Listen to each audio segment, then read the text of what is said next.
सो seed funding जो होती है वो एक इनिशियल स्टेज की फंडिंग होती है जो कि फैमिली द्वारा या फिर फ्रेंड्स द्वारा दी जाती है। कभी कभी एंजल इन्वेस्टर भी सीड फंडिंग देते हैं। सीड फंडिंग जो होती है वो एक प्रोडक्ट बनाने के लिए फंडिंग दी जाती है। जैसे अगर आपको कोई एप्लीकेशन बनाना है, उस एप्लीकेशन को बनाने के लिए जो फंडिंग रिक्वायर्ड होगी उसको सीड फंडिंग बोलेंगे। अगर आपको कोई प्रोडक्ट है, इन केस मान लेते हैं आपको हेडफोन बनाना है, तो उस हेडफोन को पूरा बनाने के लिए जितना भी फंड रिक्वायर्ड होगा उसको बोलते हैं सीड फंडिंग। जो एमवीपी होता है इसका फुल फॉर्म होता है मिनिमम वायबल प्रोडक्ट। एक basic version of A product होता है। जैसे कि आपने कोई एक एप्लीकेशन बनाई, उस एप्लीकेशन को बनाने के बाद आपने लॉन्च किया, तो आप उस एप्लीकेशन में जो जो फीचर देना चाहते हो वो सारे फीचर यूजर्स यूज कर पा रहे हैं या नहीं कर पा रहे हैं। अगर वो नहीं कर पा रहा तो आपको फीडबैक दे सकते हैं कि हाँ, जो ये एप्लीकेशन है इसमें ये इम्प्रोवाइजेशन हो सकता है। अगर आपने कोई प्रोडक्ट लॉन्च किया, जस्ट फॉर एग्जांपल अगर आपने हेडफोन लॉन्च किया, तो उस हेडफोन को जब आपने लॉन्च किया तो यूजर्स हेडफोन को यूज करेंगे। यूज करने के बाद आपको बताएंगे कि हाँ, ये जो हेडफोन है ये वाकई बहुत अच्छा बना हुआ है, या फिर इस हेडफोन में और भी इम्प्रूवमेंट की जरूरत है। तो आपका जो फर्स्ट प्रोडक्ट होता है उसको एमवीपी बोलते हैं। वीसी जो होता है उनको वेंचर कैपिटलिस्ट फर्म बोलते हैं।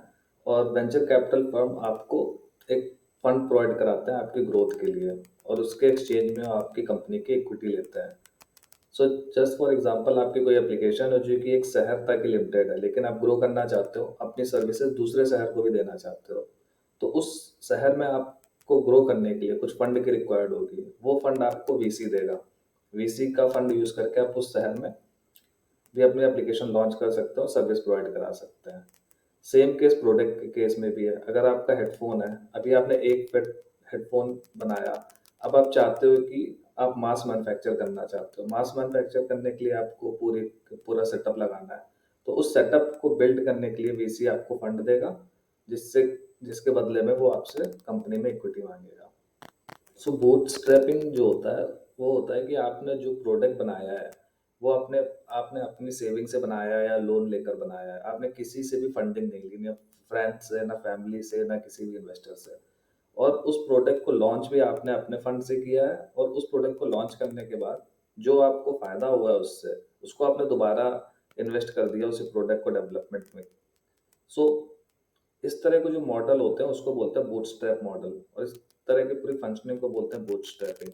बूटस्ट्रैपिंग का मतलब है कि आपने सब कुछ बेसिक अपने फंड से किया है, और उस फंड से आपने अर्ली सेल्स भी जनरेट की है, और उस सेल्स के प्रॉफिट को आपने दोबारा यूटिलाइज किया है अपने बिजनेस मॉडल को ग्रो करने के लिए। इसमें किसी भी एक्सटर्नल इन्वेस्टर की आपने हेल्प नहीं ली है।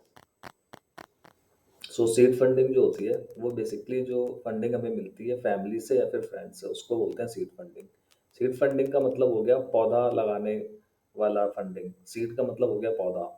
तो सीड फंडिंग की जाती है वो इसलिए की जाती है कि आप एक मिनिमम वायबल प्रोडक्ट बना सको।